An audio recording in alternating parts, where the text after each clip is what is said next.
सत्ता और सरकारें अपने स्वार्थ के लिए होती हैं।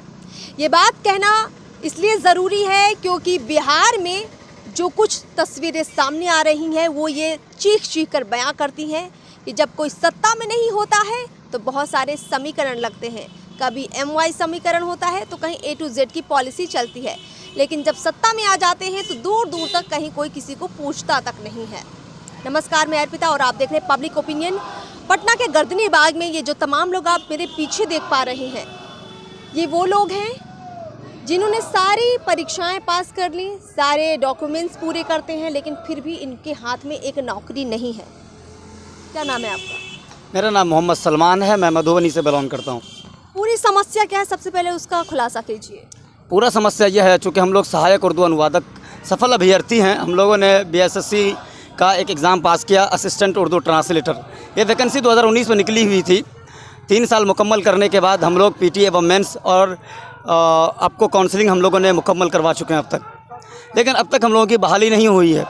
काउंसलिंग कराए हुए पिछले 7 महीने हो गए हैं, 7 महीने गुजर चुके हैं और अब तक हम लोगों को ज्वाइनिंग लेटर नहीं मिला। समस्या यह है कि एक छोटे से कागज़ के टुकड़े की बुनियाद पर हम लोगों को अब तक महरूम रखा गया है और बहुत मुमकिन है आने वाले दिनों में हम लोगों को नौकरी से बिल्कुल वंचित कर देना चाहते हैं। ये लोग कर देंगे, ऐसा बिल्कुल लग रहा है। इसलिए हम कहते हैं कि बिहार में ये जो आप समस्या बता रहे हैं, कहीं ना कहीं इसमें अफसरशाही का भी जोर दिख रहा है कि क्योंकि अफसरशाही उनके अंदर, ये जो आप डॉक्यूमेंट्स की बात कर रहे हैं कि जो कमी आ रही है, क्या लगता है कि कहाँ ये गड़बड़ी हो रही है? नीतीश कुमार, तेजस्वी यादव तो चलिए सर्वोपरि हैं, बिहार को देख रहे हैं, लेकिन अंदर खाने में भी क्या गड़बड़ी है? देखिए, बिहार में अफसरशाही उरूज पर है और ख़ास तौर से बिहार स्टाफ सिलेक्शन कमीशन के जो चेयरमैन हैं वो ख़ास तौर से अभ्यर्थियों को बहुत परेशान कर रहे हैं। जिस तरह से पिछले प्रथम इंटर स्तरीय प्रतियोगिता 2014 में निकला, उसकी बहाली 2022 में हुई और उसमें भी इसी तरह का क्रीमिलियर वाला मुद्दा लगा करके कि आपके पास पुराना होगा तो आपकी बहाली होगी, अन्यथा आपको छांट दिया जाएगा। 8 साल की मुद्दत के बाद वो लोग जो है सरकार से मांग करते रहे। आखिरकार सरकार ने उनकी समस्या का समाधान किया और तब जाके उनकी बहाली हुई। हम भी चाहते हैं कि हमारे साथ भी सेम उसी तरह का मामला है और ये BSSC की गलती है, हम अभ्यर्थियों की कोई गलती नहीं है। इसलिए कि उन्होंने डार्क पर रखा, विज्ञापन जारी किया तो उसमें कहा गया कि आवेदन करते समय किसी प्रमाण पत्र की आवश्यकता नहीं है। हम सरकार से मांग करते हैं कि आप फ़ौरन नोटिस लें और अपने संज्ञान में लेकर के इस समस्या का समाधान करके। आप लोगों ने लिखित में कहीं कोई शिकायत दी है किसी अधिकारी के पास, किसी मंत्री के पास, खुद तेजस्वी यादव या नीतीश कुमार के पास?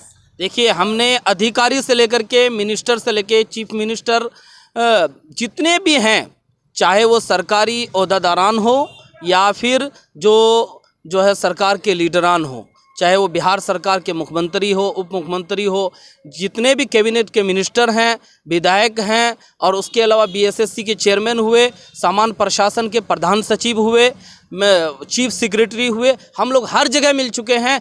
सिर्फ आश्वासन और भरोसा मिला है। हर दरवाजे से आप लोग खाली ही लौटे हैं? खाली ही लौटे। हम लोग नहीं चाह रहे थे कि सरकार के खिलाफ हम लोग आवाज़ उठाएं। हम लोग मजबूर होकर के 7 महीने से 1294 लोगों की ज़िंदगी तबाह व बर्बाद है, मुंह से लुकमा छीना जा रहा है, किसी की बहाली नहीं हो रही है। ये बेचारे जो हैं डिसेबल हैं, कई मरतबा पटना आके परेशान हो गए। जैसा कि हमने इन लोगों से खुद ही समझा कि हर उस दरवाजे तक गए जहां से इनको उम्मीद होनी चाहिए थे। हम ये बात इसलिए कह रहे हैं क्योंकि सत्ता और सियासत में बैठे हुक्मरान, मुख्यमंत्री, उप मुख्यमंत्री और तमाम मंत्री समेत लोगों की जिम्मेदारी बनती है, क्योंकि जनता की सेवा के लिए ही ये लोग चुने जाते हैं। और वही जनता जब इस तरह सड़कों पर बैठती है तो बहुत बड़ी दुर्दशा नज़र आती है इस लोकतंत्र की।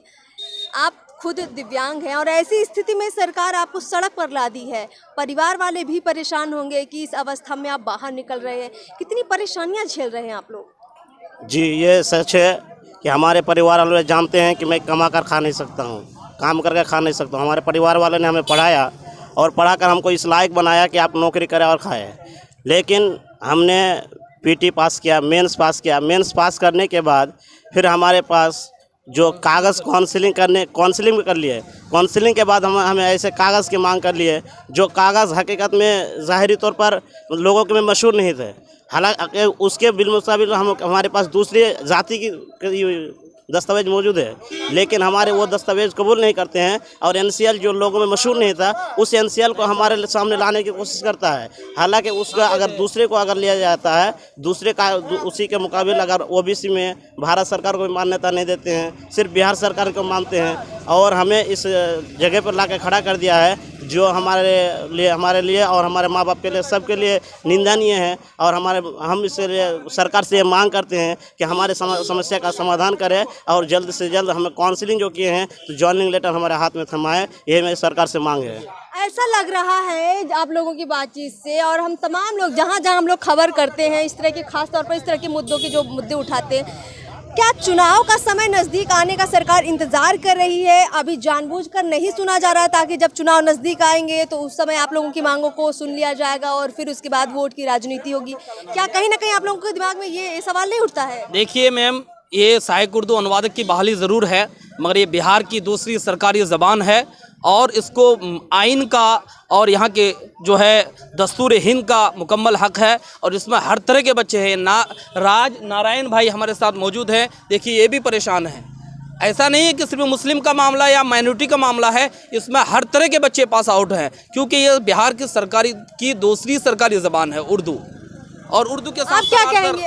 आपका क्या कहना है? आज सड़क पर है, युवा हैं, आप भी तेजस्वी यादव भी डिप्टी सीएम युवा हैं, तो आप उनको लेकर क्या कहना चाहेंगे कि आपकी मांगों पर गौर करें? जी मैम, मेरा नाम राज है और मेरा NCL नहीं लगता है, लेकिन मैं समर्थन में आया हूँ क्योंकि जब होगा तो सबका इकट्ठे ही रिजल्ट होगा, इसलिए मैं भी समर्थन में आया हूँ।